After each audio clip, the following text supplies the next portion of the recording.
நோன்புடைய நாட்கள் ஆல்மோஸ்ட் முடிஞ்சிட்டு பெருநாளுடைய தினத்தை நோக்கி நம்மெல்லாம் போயிட்டுருக்கோம் இல்லையா?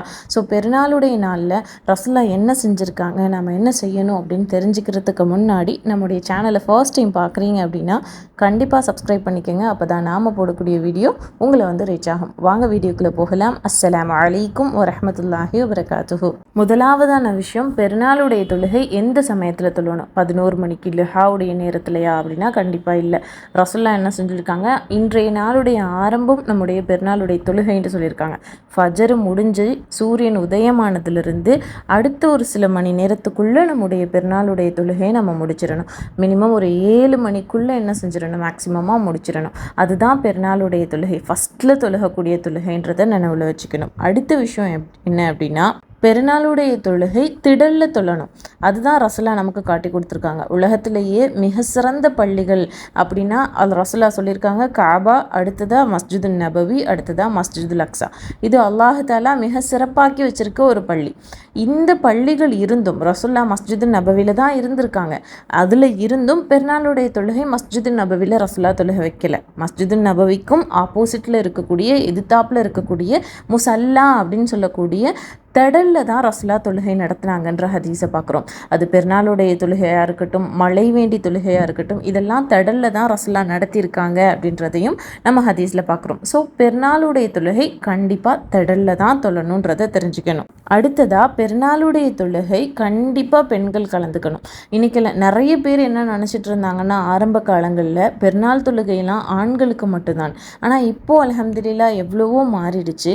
பெருநாளுடைய தொழுகை கண்டிப்பாக பெண்களும் கலந்துக்கணும். அது மாதவிடாய் பெண்களாக இருந்தாலும் அவங்களையும் கலந்துக்க சொல்லி ரசூல்லா வலியுறுத்தியிருக்காங்க. நிறைய சஹாபாக்கள் பெண்கள், சஹாபிய பெண்கள் எல்லாரும் பெருநாளுடைய தொழுகைக்கு போயிருக்காங்க. எப்படியெல்லாம் ஹதீஸ்கள் வருது அப்படின்னா, பெண்கள் கண்டிப்பாக போகணும், இளமை பெண்களாக இருந்தாலும் அவங்களும் வாங்க, வீட்டில் இருக்கக்கூடிய பெண்களாக இருந்தாலும் வாங்க. வயதான பெண்களாக இருப்பாங்க, சிலர் வீட்டிலே தான் இருப்பாங்க, ஜாஸ்தி வெளியில் போக மாட்டாங்க. அந்த மாதிரி பெண்களாக இருந்தாலும் கூட கண்டிப்பாக பெருநாளுடைய தொழுகைக்கு வாங்கன்னு ரசூலா வலியுறுத்தியிருக்காங்க. இது அல்லாமல் ஒரு சஹாபிய பெண்மணி கூட கேட்பாங்க, எங்களுக்கு ட்ரெஸ்ஸு போதுமான தலைக்கவசம், தலைக்கு போடக்கூடிய ஹிஜாப் இருக்கு இல்லையா, அது எங்ககிட்ட இல்லைன்னா என்ன பண்ணுறதுங்கும் போது நீங்கள் உங்களுடைய மற்ற தோழிகள் இடத்துல கடன் வாங்கியாவது நீங்கள் வாங்கன்னு ரசூலா வலியுறுத்தியிருக்காங்க. ஸோ கண்டிப்பாக பெருநாளுடைய தொழுகையில் மாதவிடாய் பெண்களாகவே இருந்தாலும் அந்த திடலுக்கு போகணும். தொழுகையை தவிர மற்ற காரியங்கள், அவங்க துவா செய்வாங்க, பயான் சொல்லுவாங்க, எவ்வளோ விஷயங்கள் இருக்குது, அது எல்லாமே கண்டிப்பாக பெண்கள் கலந்துக்கங்கன்னு ரசூலா வலியுறுத்தியிருக்காங்க. இது அல்லாமல் நெக்ஸ்ட்டு வரக்கூடிய ஒரு விஷயம் அப்படின்னா, பெருநாளுடைய தொழுகைக்கு பாங்கு கிடையாது, இக்காமத் கிடையாது. நம்ம இக்காமத் சொல்லி தான் தொழுக ஆரம்பிப்போம், பாங்கு சொன்னதுக்கப்புறம் தான் தொழுக ஆரம்பிப்போம். ஆனால் பெருநாளுடைய தொழுகைக்கு பாங்கோ இக்காமத்தோ கிடையாது. முதல் தக்பீர் என்ன செய்வாங்க, 7 தக்பீர்கள் சொல்லுவாங்க, அடுத்ததாக 5 தக்பீர்கள் சொல்லுவாங்க.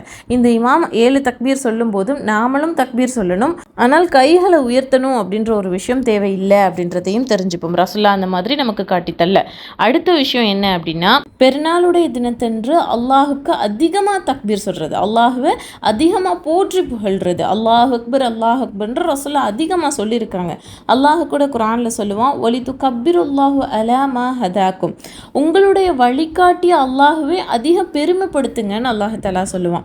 அதனால தான் அப்துல்லாஹ் இப்னு உமர் ரலியல்லாஹு அவங்களும் அபூ ஹுரைரா ரலியல்லாஹு அவங்களும் பெருநாளுடைய தினத்தன்று சந்தைக்கு போனாங்க அப்படின்னா அதிகமாக அல்லாஹின் மீது தக்பீர் சொல்லுவாங்க.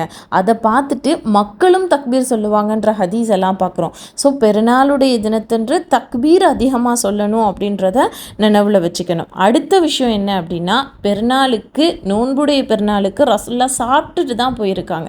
ஏதாவது ஒரு சின்ன விஷயமாவது நம்ம சாப்பிட்டுட்டு வீட்டில் இருந்து கிளம்பணும். அட்லீஸ்ட் ஒரு பேரிச்சம்பழம் அதாவது சாப்பிட்டுட்டு நம்ம என்ன செய்யணும், பெருநாளுடைய தொழுகைக்கு கிளம்பணும். அதுவும் ஒரு சின்ன வழிமுறை தானே, ரசூலா நமக்கு காட்டி தந்த வழிமுறை தானே. ஸோ அதையும் நம்ம ஃபாலோ பண்ணணும். அடுத்த விஷயம் என்ன அப்படின்னா, நம்ம ஹதீஸ்கள் பார்க்குறோம், ரசூல்லா பெருநாளுடைய தினத்துக்கு போகிறதுக்கும் வர்றதுக்குமான வழியை மாற்றிப்பாங்களாம். ஸோ நம்ம ஒரு பாதையில் பெருநாளுடைய தொழுகைக்கு போய் சென்று அடைஞ்சிட்டோம் நம்முடைய திடலை, திரும்ப வரும்போது நம்ம வீட்டுக்கு வரும்போது பாதையை கொஞ்சம் மாற்றிப்பாங்க ரசூல்லான்னு சொல்கிறாங்க. ஸோ நம்ம பாதை போகும்போது ஒரு வழியில் போனாலும் வரும்போது என்ன செய்யணும், அதில் ஒரு சின்ன மாற்றமாவது ஏற்படுத்திக்கணும். என்னுடைய வீடு ரொம்ப பக்கத்தில் தான், இவ்வளோ தான் போக முடியும்னா கூட நம்ம அதில் என்ன மாற்றத்தை ஏற்படுத்த முடியுமோ அந்த அளவுக்கு ஒரு சின்ன மாற்றமாவது ஏற்படுத்தி ரசூலுல்லாஹ்வுடைய வழிமுறையை நம்ம ஃபாலோ பண்ணணும். இன்னும் அடுத்ததாக பெருநாளுடைய தினத்தன்று அதிகமாக தர்மம் செய்கிறது. ரசூலுல்லாஹ் என்ன செஞ்சுருக்காங்க, பெருநாளுடைய தினத்தில் பெண்களுடைய பக்கம் போய் உரை நிகழ்த்திட்டு தர்மம் செய்ய சொல்லி அவங்கள கட்டளையிட்டிருக்காங்க. அப்போ பெண்கள் தன்னுடைய காதணிகளை கழட்டி போட்டாங்க அப்படின்றதெல்லாம் ஹதீஸ்கள் நம்ம பார்த்துருப்போம். ஸோ நம்ம ரமலானுடைய நாட்களில் அதிகம் தர்மம் செய்கிறோம் தான், இல்லைன்னு நம்ம சொல்ல மாட்டோம். ஸோ ரமலானில் என்ன செய்கிறோமோ அதில் ஒரு சின்ன பங்காவது பெருநாளுடைய தினத்துக்குன்னு நம்ம ஒதுக்கி அதையும் நம்ம தர்மம் செய்யணும். ஏன்னா ரசூலுல்லாஹ் நமக்கு காட்டி தந்த ஒரு வழிமுறை. இன்னும் அடுத்ததாக பெருநாளுடைய தினத்தன்று விளையாடுறது. ரசூலுல்லாஹ் பெருநாளுடைய தினத்தில் விளையாட அலோவ் பண்ணியிருக்காங்க.